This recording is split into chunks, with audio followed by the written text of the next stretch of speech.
ಅರಿಷ್ಟಾಸುರನ ಮರಣದ ನಂತರ ಕಂಸನು ಉದ್ದ ಕೂದಲಿನ ರಾಕ್ಷಸ ಕೇಶಿಯನ್ನು ಕರೆದನು. ಕೇಶಿ ಅತ್ಯಂತ ಶಕ್ತಿಶಾಲಿ ಅತೀಂದ್ರಿಯ ರಾಕ್ಷಸನಾಗಿದ್ದನು. ಕಂಸನು ಕೇಶಿಗೆ ವೃಂದಾವನಕ್ಕೆ ಹೊರಟು ತನ್ನ ಕೂದಲಿನಲ್ಲಿ ನವಿಲುಗರಿಯನ್ನು ಧರಿಸಿದ್ದ ಕೃಷ್ಣನನ್ನು ಕೊಲ್ಲಲು ಆದೇಶಿಸಿದನು. ಕೇಶಿಯು ದೈತ್ಯ ಹುಚ್ಚು ಕುದುರೆಯ ರೂಪವನ್ನು ಧರಿಸಿ ವೃಂದಾವನಕ್ಕೆ ಹೊರಟನು. ಅವನು ಯೋಚನಾ ವೇಗದಲ್ಲಿ ಚಲಿಸಬಲ್ಲವನು. ಎಷ್ಟು ವೇಗವಾಗಿ ಓಡಿದನೆಂದರೆ ಅವನ ಗೊರಸುಗಳು ಭೂಮಿಗೆ ಹರಿದು ಹೋದವು. ಇಲ್ಲಿ ಕೇಶಿಯ ಉದ್ದೇಶವನ್ನು ಅರಿಯದ ಕೃಷ್ಣನು ತನ್ನ ಸಹಗೋಪಾಲಕರೊಂದಿಗೆ ಆಟವಾಡುತ್ತಿದ್ದನು. ಅವನ ಆತ್ಮೀಯ ಗೆಳೆಯರಲ್ಲಿ ಒಬ್ಬನಾದ ಮಧುಮಂಗಲನು ಕೃಷ್ಣನಿಗೆ, ಪ್ರಿಯ ಗೆಳೆಯ, ವೃಂದಾವನದಲ್ಲಿರುವ ಎಲ್ಲರೂ ನಿನ್ನನ್ನು ಪ್ರೀತಿಸುತ್ತಾರೆ. ನೀನು ನಿನ್ನ ನವಿಲುಗರಿ ಹಾಗೆ ಉಡುಪನ್ನ ನನ್ನೊಂದಿಗೆ ಹಂಚಿಕೊಳ್ಳಬಾರದಕ್ಕೆ? ಆಗ ನಾನು ಗ್ರಾಮಸ್ಥರಿಂದ ನಿನಗೆ ಅರ್ಪಿಸುವ ಭೋಜನವನ್ನ ನಾನು ಪಡೆಯಬಲ್ಲೆ ಅಂತ ಹೇಳಿದಾಗ ಕೃಷ್ಣನು ಸ್ವಲ್ಪ ಸಮಯದವರೆಗೆ ತನ್ನ ಉಡುಪನ್ನ ನೀಡಲು ಒಪ್ಪಿಕೊಂಡನು. ಮಧು ತುಂಬಾ ಸಂತೋಷಪಟ್ಟನು ಮತ್ತು ಹಳ್ಳಿಯ ಕಡೆಗೆ ನಡೆಯಲು ಪ್ರಾರಂಭಿಸಿದನು. ವೃಂದಾವನವನ್ನ ತಲುಪಿದ ಕೇಶಿ ತಲೆಯ ಮೇಲೆ ನವಿಲುಗರಿಯನ್ನ ಹೊಂದಿರುವ ಹುಡುಗನನ್ನು ಹುಡುಕಲು ಪ್ರಾರಂಭಿಸಿದನು. ಮಧುವನ್ನು ನೋಡಿದ ತಕ್ಷಣ ಅವನ ಕಡೆ ದಾಳಿ ಮಾಡಲು ಪ್ರಾರಂಭಿಸಿದನು. ಮಧು ಸಹಾಯಕ್ಕಾಗಿ ಕೂಗಿದನು. ಕೇಶಿಯು ಮಧುವಿಗೆ ಹಾನಿ ಮಾಡುವ ಮೊದಲು ಕೃಷ್ಣನು ಆ ಸ್ಥಳಕ್ಕೆ ತಲುಪಿ ಕೇಶಿಗೆ ಸವಾಲು ಹಾಕಿದನು. ಇದರಿಂದ ಕೋಪಗೊಂಡ ಕೇಶಿ ಕೃಷ್ಣನ ಮೇಲೆ ದಾಳಿ ಮಾಡಿ ತನ್ನ ಗೊರಸುಗಳಿಂದ ಅವನನ್ನು ತುಳಿಯಲು ಯತ್ನಿಸಿದನು. ಕೃಷ್ಣನು ಕೇಶ ರಾಶಿಗಳನ್ನು ಹಿಡಿದು ಗಾಳಿಯಲ್ಲಿ ಎಸೆದನು. ಕೇಶಿ ಜೋರಾಗಿ ಗುಡುಗುತ್ತಾ ಕೆಳಗೆ ಬಿದ್ದನು. ಅವನು ಎದ್ದು ಕೋಪದಿಂದ ಉರಿದು ಮತ್ತೊಮ್ಮೆ ಕೃಷ್ಣನ ಮೇಲೆ ದಾಳಿ ಮಾಡಿದನು. ಇಬ್ಬರ ನಡುವಿನ ದ್ವಂದ್ವ ಯುದ್ಧ ಹೀಗೆಯೇ ಮುಂದುವರೆಯಿತು. ಕೇಶಿ ಆಕ್ರಮಣ ಮಾಡುತ್ತಿದ್ದನು. ಕೊನೆಗೆ ದಣಿದ ಕೇಶಿಯು ಕೃಷ್ಣನನ್ನು ಸಂಪೂರ್ಣವಾಗಿ ನುಂಗಲು ಪ್ರಯತ್ನಿಸಿದನು ಮತ್ತು ತನ್ನ ಬಾಯಿಯನ್ನು ಅಗಲವಾಗಿ ತೆರೆದು ಆಕ್ರಮಣ ಮಾಡಿದನು. ಕೃಷ್ಣನು ತನ್ನ ಕೈಯನ್ನು ಕೇಶಿಯ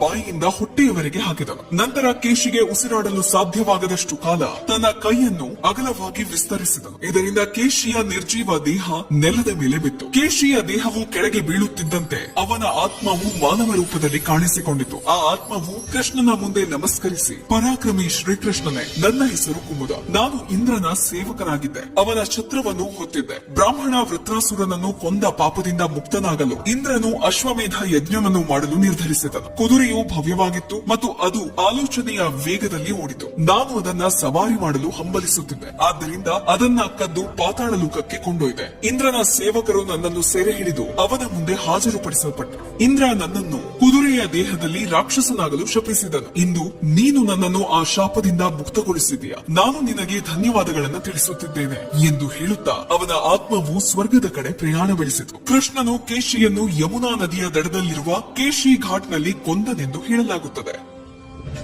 ಇನ್ನು ಅನೇಕ ಪುರಾಣ ಕಥೆಗಳನ್ನ ನಿಮ್ ಜೊತೆ ಶೇರ್ ಮಾಡ್ಕೊಳ್ತೀನಿ.